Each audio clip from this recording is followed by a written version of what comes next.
Okay, so as we've all heard, or if you haven't heard, you're about to hear, 2011 officially marks the release of Scream 4.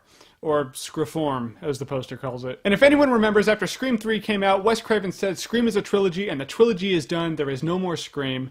There will not be a Scream 4. Yeah, we all knew that was bullshit. Now, the first Scream, like the original Scream when it first came out, I thought it was really enjoyable because it openly addressed a lot of the cliches that horror movies and movies in general always fall into. And Scream's always had the rules. I've always liked the rules. I'm sure Screform will have a list of rules that one must abide by in order to successfully reboot a franchise. But I'll do it for you right here because I am all heart like that. Like that guy. Because there are certain rules that one must abide by in order to successfully reboot a franchise with a fourth sequel. Number one, it must feel forced. The third movie filled in all the gaps and showed us that what we believed to be true wasn't actually true. And the story arc came full circle by revealing and taking out the person who actually started everything in the first movie to begin with. The only thing to do now is to either leave it alone, no such luck, or force an ill-conceived story arc in the form of Sidney Prescott's evil twin or a multiple personality disorder. Number two, do not expect to see anything you have not seen before. This is the fourth installment of a slasher flick. You will not see any new content here. If for nothing else, this will be a best-of compilation that happened to get a theatrical release. And number three, never ever, under any circumstances, ever actually assume that the characters you liked in the previous films actually matter this time.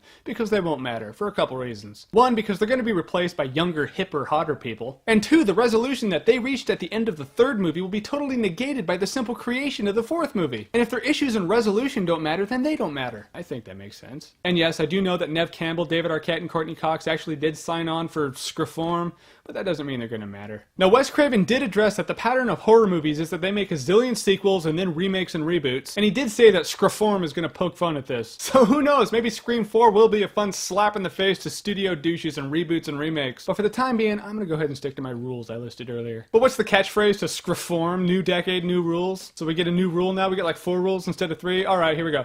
Rule number 4. It'll probably be released in 3D. I don't know, I wouldn't be surprised. So what do you guys think of Scream 4? Yay, nay, cool, bullshit? Comment below, let the world know.